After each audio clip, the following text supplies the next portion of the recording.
Hello, my name is Jessica McDonald and I design knitting patterns. Most of my patterns involve color work in one way or another. I do a lot of color work yokes like the sweater that I have on, but I don't just do color work yoke sweaters. I do a lot of color work in a lot of different things.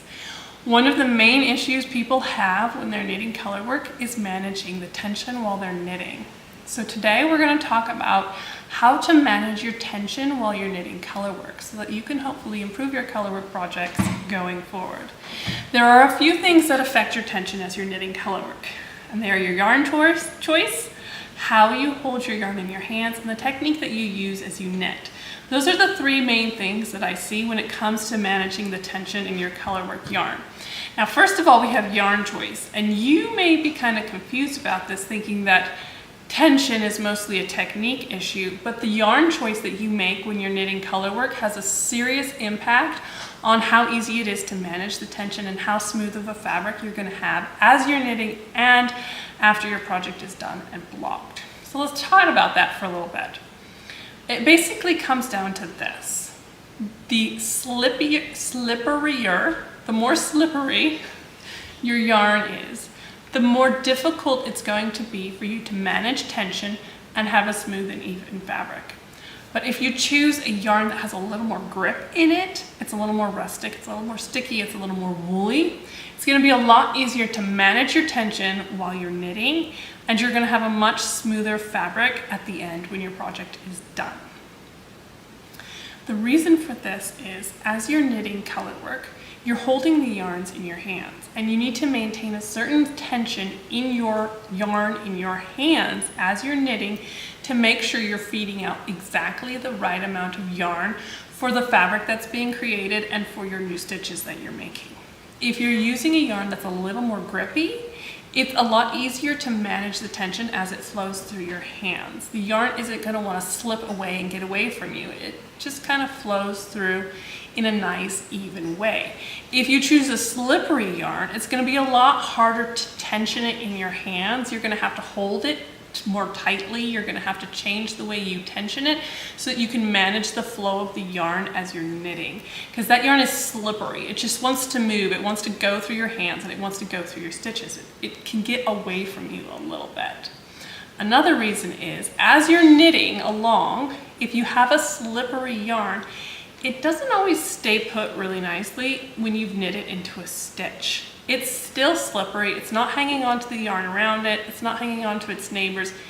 It can move through that stitch. When you're making the next stitch, you can be pulling from your yarn that you've already worked instead of your working yarn, and you can pull that float that you've already created a little bit shorter when you make the next stitch. That'll tighten up all your floats, it'll make everything a little bit tighter, and that's because the yarn is slippery and it doesn't really stay put very well. If you choose a more rustic yarn that's a little more grippy, once you've knitted into that stitch, it's gonna stay put. It's gonna hang on to the yarn around it, it's gonna hang on to its friends on either side, and it's gonna stay put. And you're not really gonna have to worry about accidentally pulling that float you've just created shorter than it should be.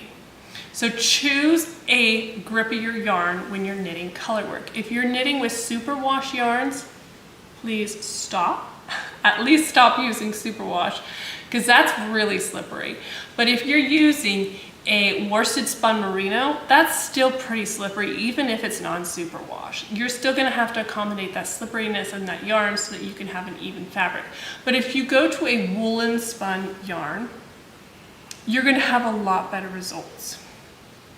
I think the best yarn for knitting color work is a non-superwash woolen spun wool yarn. It's a little bit grippy, it's a little bit sticky, it flows nicely through your hands without trying to get away too fast, and it sits nicely in the fabric and it doesn't try to mess up your stitches as you're knitting. It flows nicely into your fabric and it stays put once you've put it there. So here are some yarns that I think work really well for color work knitting that you can try out. So first of all, I have North Bay Fiber Company Heritage. This is an American-made woolen spun yarn, and it is extremely soft. If you want a really, really soft yarn, this is the one to go for. It comes in DK, Sport, and fingering weights. I have just used the Sport weight in Autumn Snowfall, which is a design that I just released today.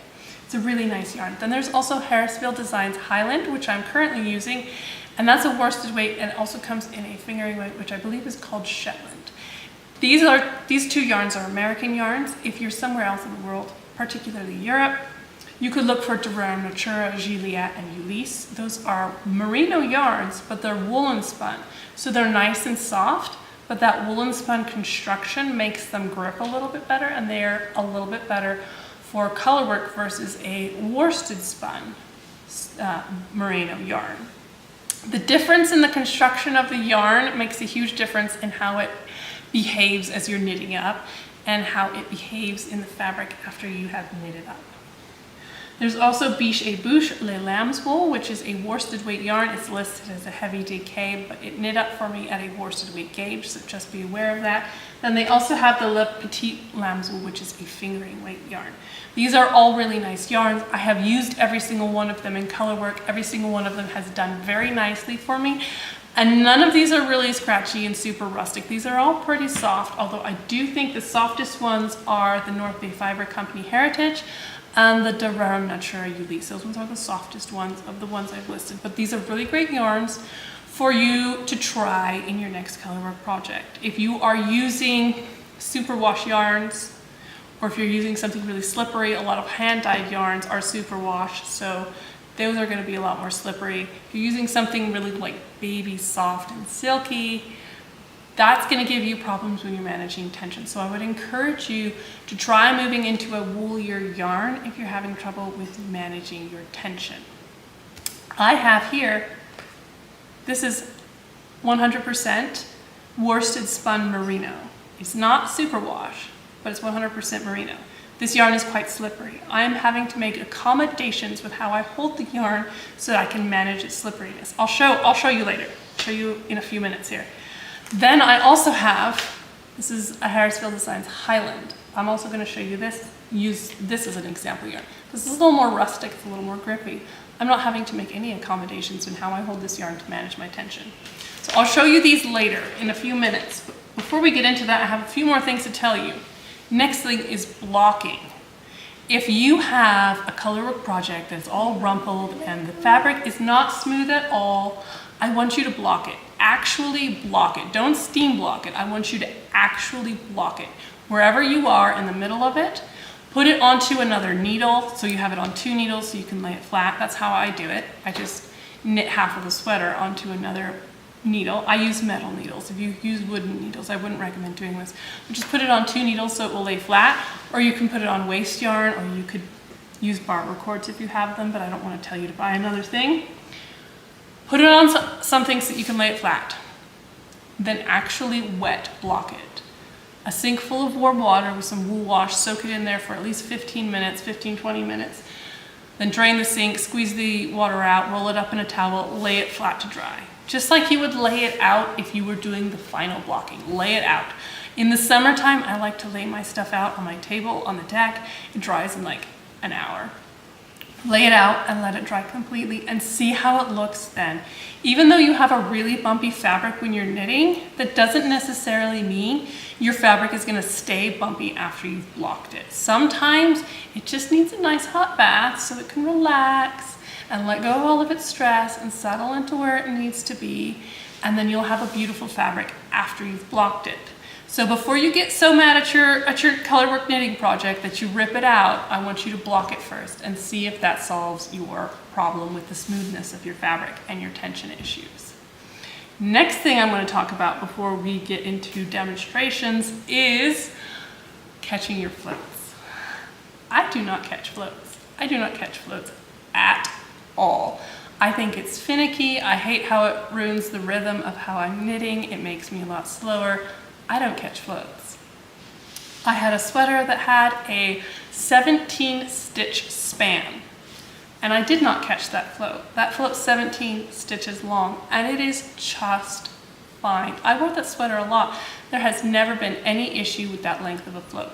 If you want to catch floats and it helps you, you go for it. But if you don't like catching floats, you don't actually need to catch the floats in order to have a nice, smooth fabric and in order to have your tension managed properly. You can catch floats, do it if you want to. If you don't want to, it's completely unnecessary, in my opinion. I don't even catch floats inside of mittens. If I was knitting a mitten for a very small child and it had a long stretch, like 6 stitches or more, I'd probably catch that one just because little kids, it's hard enough to put the mitten on already without the floats getting in the way. But for mittens that I knit for myself, I don't catch the floats at all. Since I'm using non-superwash yarn, as I'm putting my hand in and out of that mitten the first half a dozen times I put it on, it rubs that float against the back of the fabric in the mitten, and after a few wears, that float is kind of velcroed into the fabric and it stays put anyway. So I don't catch floats at all. You can if you want to, you don't have to if you don't want to. Now we're gonna move on into some techniques. I'm going to change where my camera is so that you can actually see my hands, and we're going to go over how we're going to hold the yarn and the technique that you're going to use as you knit. Now let's talk about how to hold the yarn in your hands and the technique that you use as you are working your color work. I'm going to do this all at the same time because it's rather connected. I have slippery yarn here. This is 100% merino. It is not superwash, but it is very slippery. It's a worsted spun merino, and this one is slippery. And I also have a grippy one. This is Harrisville Designs Highland, and this is what I'm knitting my latest design out of. So I'm gonna demonstrate with both of these yarns how I hold it and how I work as I'm knitting along. So when I knit Colorwork, I have the contrast color on my left side and my main color on my right side. And I knit with 2 hands. This cable is really long, really, really long. I was the only one available, only one of my needles available. So this is how I hold the yarn when I'm knitting. In my left hand, I take the yarn around my pinky finger. So it comes over the top of my pinky finger. Here's the working yarn going this way. It comes over the top of my pinky finger from the palm side, over the top, around underneath, and then back up the palm side, up these 3 fingers, and over top of my pointer finger. It comes across just behind my first knuckle. That's where it sits. That's how I hold the yarn in my right hand. And I have to do it fast or I do it too loose. I'm gonna work this first stitch here just to anchor what I'm doing. And in my left hand, where I hold my main color, I do almost the same thing, but I hold it over a different finger. So once around my pinky finger, then up and over my middle finger. Notice this, it's over my middle finger and not my ring finger. This yarn position in my right hand comes from a lot of practice.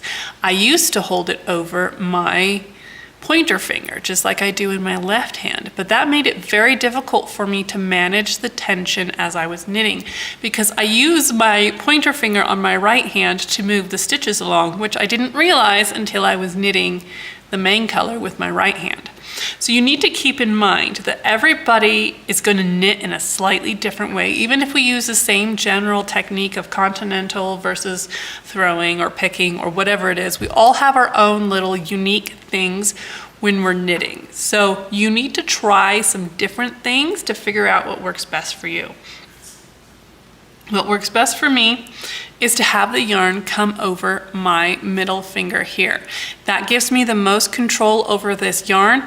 If I had it over my pointer finger, it would get all messed up as I'm using my pointer finger to move stitches along. So pay attention when you're knitting. Which fingers do you use? Which fingers move as you're moving stitches around? And keep track of that. Because if your finger is moving for you, that finger's not going to be a good one for tensioning yarn. Okay, now we're going to move into technique here a little bit. So I've already knit my first one in contrast color. When I'm doing the main color, I just throw the stitches. I'm not looking at my needles, so I'm all messed up. I throw the stitches, the main color stitches, with my main color yarn on my right hand. And I'm going to go 7 stitches, and then I'm going to show you what I'm going to do. After I have gone 7 stitches, I am now here and I'm going to work a stitch in contrast color. I'm going to work that first stitch and then I'm going to stop. and I'm gonna spread out all of these stitches on my right hand needle. You need to do this right after you work the first stitch in the next color. Spread out all of the stitches between the two colors. So here's contrast color, here's contrast color. All of these stitches need to be spread out. I can't just spread out a few at the beginning. I have to spread out all 7 of these. And no matter the size of your span, if it's 1 or 2 stitches, I don't do this, but if it's more than that, I spread these stitches out. From the last colored stitch to your next colored stitch. All of those stitches in between, if there's 7, if there's 17, it doesn't matter how many, you spread them out as far as they will go. Now I've adjusted the length of this float that's back here behind the fabric, and I've made it the right length. It needs to stretch all the way across that. Now I'm gonna go back to using my main color. Now, since I only have a float of 1 stitch right here, I'm not gonna stretch it out because it's only 1 stitch. But here I'm going 3 stitches. That's a pretty short float, but I'm still gonna stretch out all of those stitches. It doesn't matter if your span of stitches is in main color or contrast color. Whenever you go more than 3 stitches in a color before you start the next color, you spread them out and you make sure that float that's running back here at the back of the fabric is long enough to cover all of those stitches.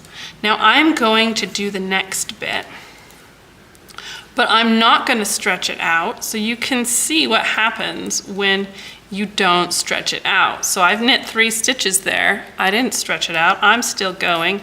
Now I'm doing the 7 stitch span. I'm not going to stretch this one out either, and I'll show you in just a second what happens when you don't stretch those stitches out.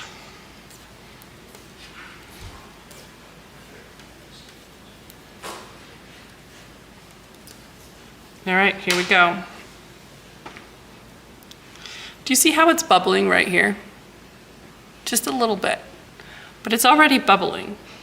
It's already rippling right there. You can't see it super well on the video. I'm going to turn it this way so you can kind of see it.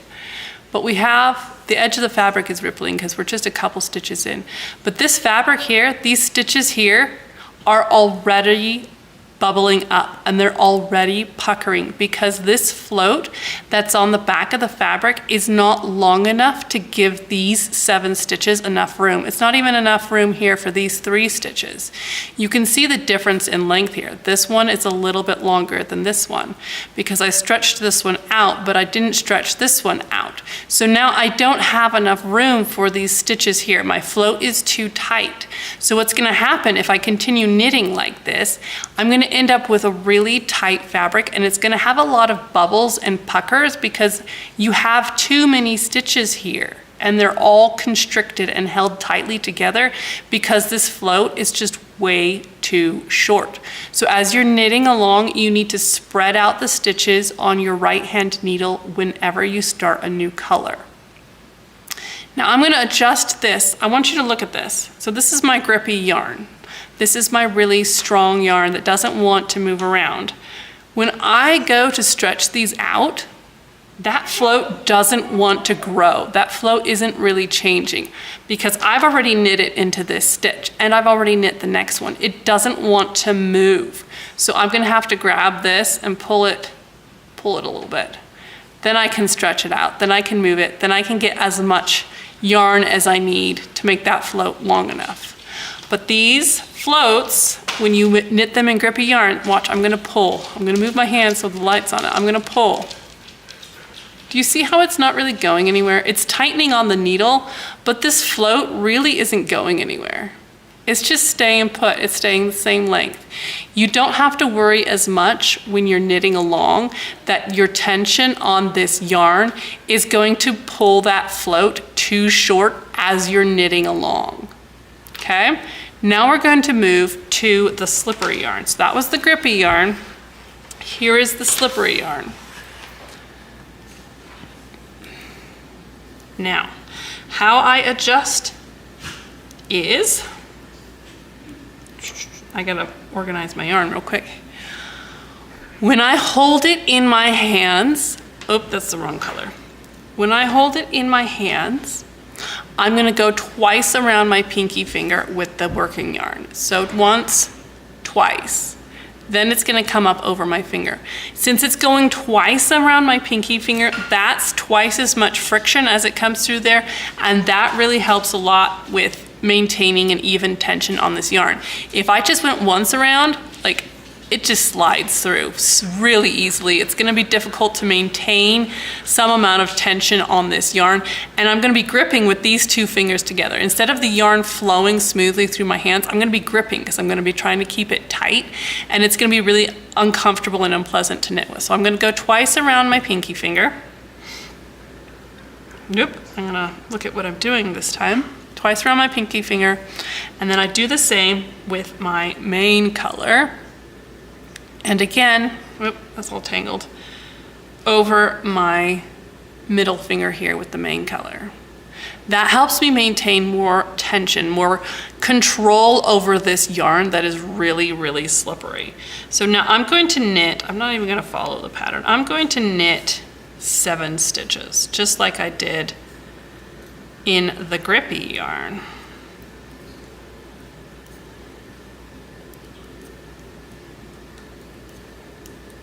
Okay, now I've knit 7 stitches in the red. Now I'm gonna do a stitch in the white, and I'm gonna spread it all out. You need to spread out those stitches from the white stitch to the white stitch, spread it all out. Now I'm gonna knit 7 stitches of the white.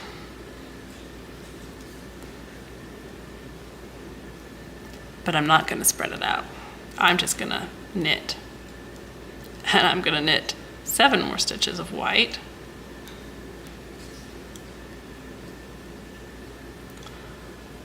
But this time I'm going to spread them out so that I can have them right next to each other.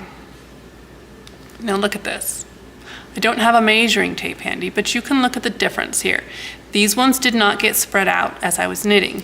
These ones did. You can very clearly see that the stitches on the right here are much more squished together, and these ones all have the appropriate amount of space. They can breathe, they can lay flat, and that's the important thing, is they can lay flat. These stitches over here are all bunched up against each other, and they're gonna make this fabric pucker really bad. So the most critical part of the technique is spreading out the stitches on your right hand needle as you're knitting along. Now, this is the slippery yarn, so I'm going to demonstrate to you one of the problems with the slippery yarn. So I'm going to knit a few more stitches in white. Now, remember how the grippy yarn was locked in? When I pulled on it, it didn't really want to do anything. Look, I'm pulling on it, and look, you can see it's just very easily just pulling through all of the stitches. And now my floats back here are just pulled all the way through. And I can even stretch them out very easily again. But as you're knitting with this slippery yarn and you go to make your next stitch, it can be very easy to pull too hard and to pull this previous float short. So you want to be really mindful as you are knitting with this slippery yarn that you're not pulling the yarn out of this float when you're working or when you're getting more yarn for your next float. So I'm gonna pull this loose to make sure I have enough. And then since this is a really slippery yarn, I also often check the previous float and make sure that it's long enough, that I didn't accidentally pull this one too tight when I was making this next float. Because this yarn is very slippery, so it takes a little more care as you're knitting with it to make sure that you don't end up with bad tension and bad floats. Because watch this, just pulls right through. It doesn't stay put at all. It will pull right through, and that can make it difficult to maintain that even tension in your floats as you're knitting with the slippery yarn. So that's why I encourage you to knit with, let me get this out of the way. It stuck to me. That's why I encourage you to knit with more woolly yarns, more sticky and grippy yarns, because they make it a lot easier to create that even fabric that stays put as you are knitting it. I'm gonna go over how I hold the yarn again, because I think you will benefit from seeing it one more time. But do keep in mind that Holding the yarn is really individual, and I want you to play around with what works for you. So I go once around the pinky, or more times around the pinky, or maybe if you hold it tightly just like this, you don't need to go around the pinky at all. Some people wind it around fingers like this, or no, that's not the right way, like this. Some people weave it through their fingers like this, and that's what gives them the right tension. So you need to play with what way works best for you. You might have to experiment a little bit. This is what works best for me. Once around the pinky finger, then up over the pointer finger. I'm gonna knit a few stitches in green. And then, again, the main color once around the pinky and then up over top of my ring finger. I don't do it over my pointer finger, even though I did at first, because you see I use this pointer finger. Watch as I'm knitting. Like this pointer finger does a lot. See, I'm spreading out stitches with it. I'm moving things around with it. It just doesn't work for me. See, I just naturally put it over the other finger. So for me, putting it over my pointer finger just doesn't work because my pointer finger is doing too much stuff while I'm knitting to properly tension the yarn. The pointer finger on my left hand literally just holds the yarn. That's all it does. It does literally nothing else. But my pointer finger on my right hand does a lot of stuff. So it's not an appropriate finger for tensioning this yarn as I'm knitting two-handed. So that's why I put it over my ring finger, because my ring finger is not my ring finger, my middle finger is just sitting there and hanging out. It can tension this yarn, and that can be its job because it has nothing else that it has going on. That's all it's doing, is taking care of the yarn. Because you can see, look how busy my pointer finger is on my right hand. It's doing all kinds of stuff. And then the pointer finger on my left hand does literally nothing. It just holds yarn. So that is why I put my yarn over top of my middle finger instead of over top of my ring finger, my pointer finger on that hand. I'm losing track of my fingers. So that is how I hold the yarn, and that is the technique you use as you are knitting along. Keep in mind that the very most important thing that you are gonna do is that stretch out on your right hand needle after you've started a new color. And you need to do it immediately after you switch colors. The very first stitch of the new color, you need to stretch out those stitches on your right hand needle. If you are new to colorwork, I highly recommend that you start with a pattern that has short floats. Or if you're not new to colorwork and you're having trouble with tension still, I'd highly encourage you to try a pattern that has short floats. If you knit a pattern with short floats, it means your hands can learn how to hold the yarn and kind of get that down as muscle memory. And then you can also practice that technique as you knit, and you can get that down on a simpler colorwork motif. And then when you move on to a more complicated one with longer floats, then that's kind of muscle memory. Your hands already know what they're supposed to do. And so as you knit that more complicated pattern, it's all just muscle memory as you move through that complicated chart, because you've already practiced this so many times with a shorter float. Because a shorter float makes it a lot easier to knit that color work when you're not used to it or when your hands aren't quite getting it right. So my Blizzard and my Fletching are the two patterns I would recommend to you if you're new to colorwork knitting, or if you're having trouble and you want a pattern that can kind of help you work on those fundamentals. All of my patterns can be found on Ravelry and my website. There are links to those in the description box down below this video. And I'd also highly encourage you to sign up for my email newsletter. You'll get a discount code for 20% off your first pattern purchase. And you'll also get an email whenever I make new educational content like this video, or if I make new educational blog posts. Please make sure you've signed up for my email newsletter. You'll also get the best discount code when I release new sweater pattern, any new pattern, not just sweaters. Make sure you sign up for my email newsletter, and hopefully this helps you improve your colorwork knitting and that you have a much less frustrating time next time you pick up your colorwork. Happy knitting. Bye.